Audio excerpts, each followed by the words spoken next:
Se denomina aire a la mezcla homogénea de gases que constituye la atmósfera terrestre, que permanecen alrededor del planeta Tierra por acción de la fuerza de gravedad.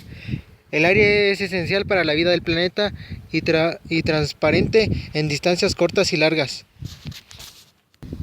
Las propiedades físicas del aire es que es de menor peso que el agua, también que es de menor densidad que el agua, no tiene volumen definido, no existe en el vacío, es un fluido transparente, incoloro, inodoro, insípido, es un buen aislante térmico y las propiedades químicas es que reacciona con la temperatura condensándose en hielo a bajas temperaturas y produce corrientes de aire y está compuesto por varios elementos básicos para la vida. Es una combinación de gases en proporciones ligeramente variables, compuesto por nitrógeno del 78%, oxígeno 21% y otras sustancias 1%, como son dióxido de carbono, hidrógeno y gases nobles como criptón y argón. Esta es la denominación de la composición del aire.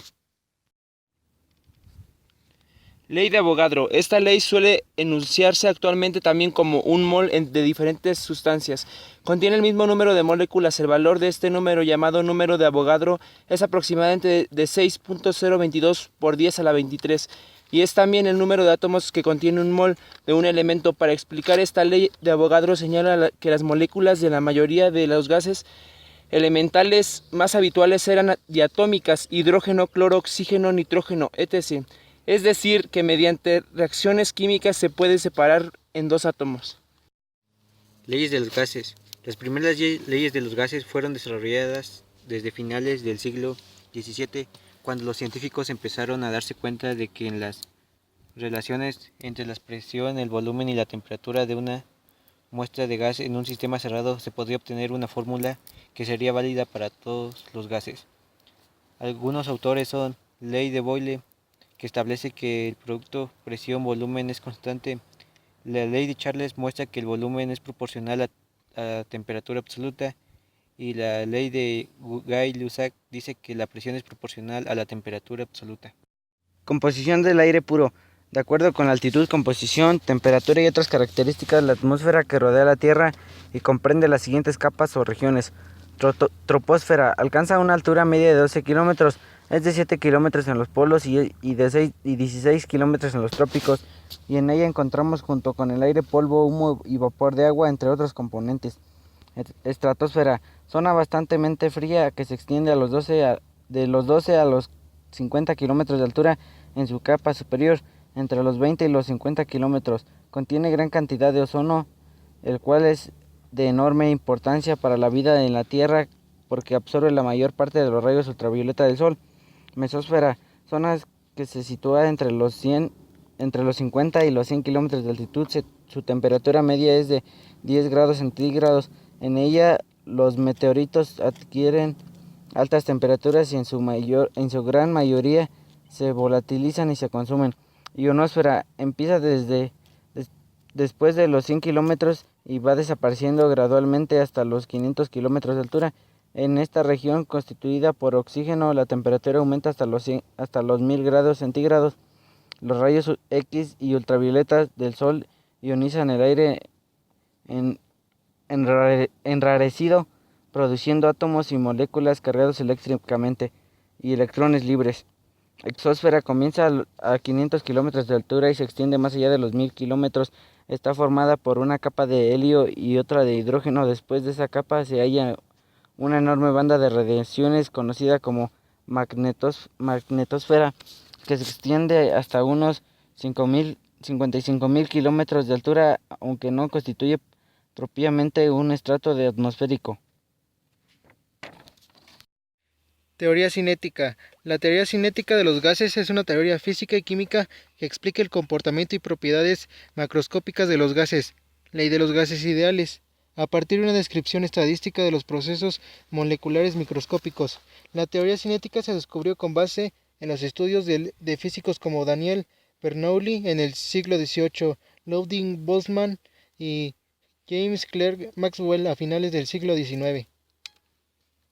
de enlace. La energía de enlace es la energía total promedio que se desprenderá por la formación del mol de enlaces químicos a partir de sus fragmentos. Constituyen todos en estado gaseoso. Alternativamente podrían decirse también que es la energía total del promedio que se necesita para romper un mol en enlaces dado en estado gaseoso.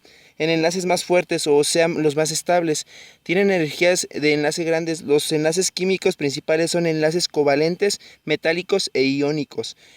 Aunque típicamente se llama enlace de hidrógeno al puente del hidrógeno, este no es un enlace real, sino una atracción intermolecular de más baja energía que enlace químico. Las partes por millón Voy a decir. o ppm es una unidad de medida con la que se mide la concentración. Se refiere a la cantidad de unidades de una determinada sustancia, agente, etc. que hay por cada millón de unidades del conjunto. Por ejemplo, en 1 millón de gramos de arroz, si se pintara uno de negro, este grano representaría una parte por millón. Se abrevia como ppm. Características. Es un concepto recíproco al del porcentaje, solo que en este caso no es partes por ciento, sino por millón, tanto por mil. De hecho, se podría tomar la siguiente equivalencia. 10.000 ppm es igual a 1%, es decir que 10.000 ppm equivale al 1% de lo anterior.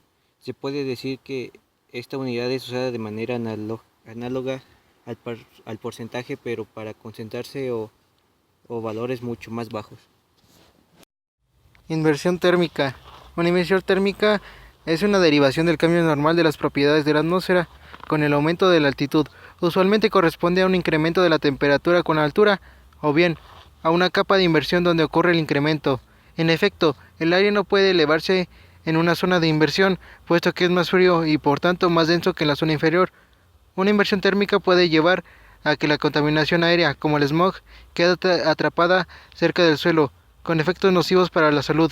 Una inversión también puede detener el fenómeno de convección, actuando como una capa aislante. Si por algún motivo esta capa se rompe, la convección de cualquier humedad presente puede ocasionar violentos temporales. También ese fenómeno puede llevar a una tormenta de hielo en climas fríos. Entropía es la propiedad de algunas sustancias simples de poseer estructuras moleculares diferentes. Las moléculas formadas por un solo elemento y que poseen distinta estructura molecular se llaman alótropos. Oxígeno puede existir como oxígeno atmosférico y como ozono, que genera el olor penetrante distintivo en las próximas de las caídas de agua. Fósforo se manifiesta como fósforo rojo y como fósforo blanco, de características físicas distintas.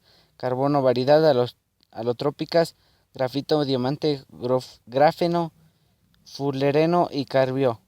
En el estado sólido, las propiedades alotrópicas ocurren en elementos de una misma composición pero aspectos diferentes, por lo tanto la propiedad debe ocurrir en el mismo estado de agregación de la materia. Reacción endotérmica. Se denomina reacción endotérmica cualquier reacción química que absorbe energía. Si hablamos de entalpía H, una reacción endotérmica es aquella que tiene un incremento de entalpía positivo, es decir, la energía que se posee en los productos es mayor a la de los reactivos.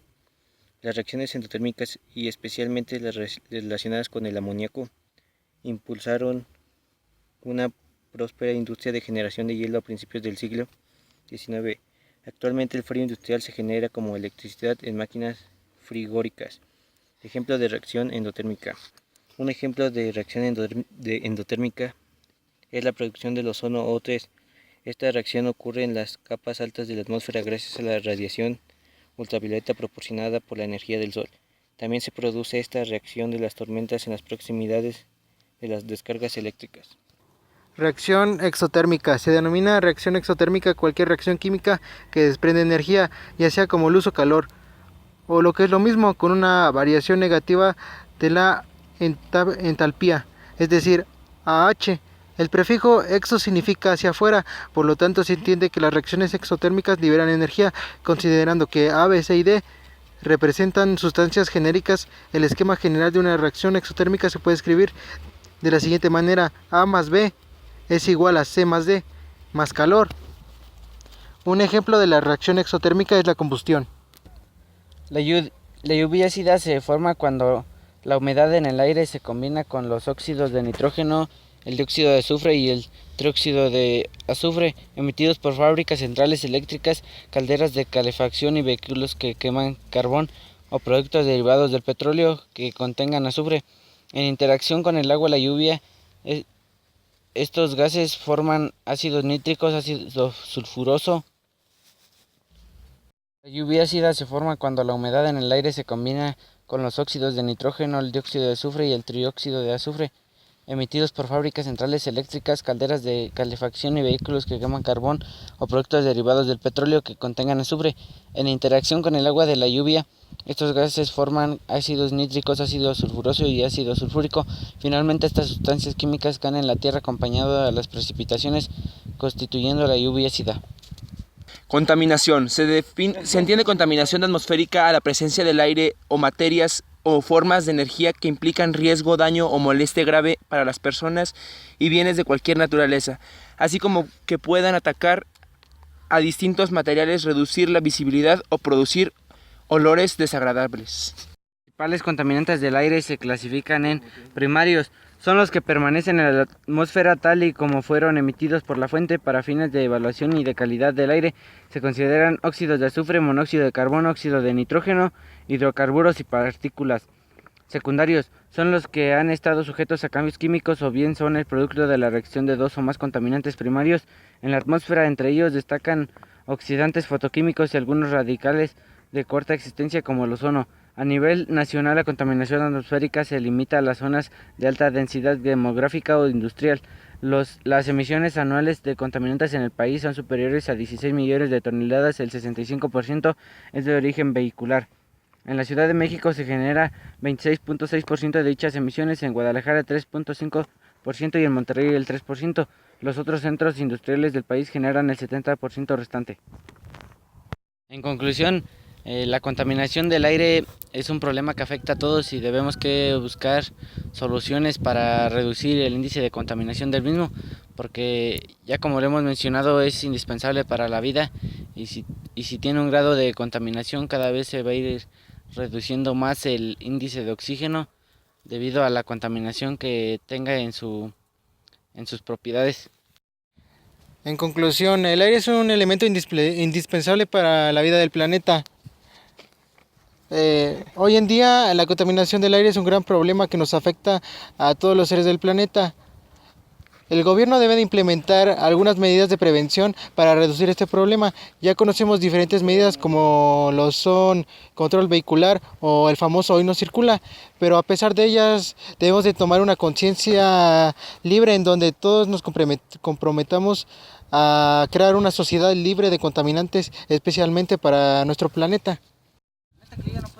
Más que nada hay que hacer conciencia y trabajar por un mundo mejor, además de que todos podemos colaborar con un granito de arena, no contaminando el aire, el agua y el suelo, pensando en nuestros hijos, qué planeta les vamos a dejar.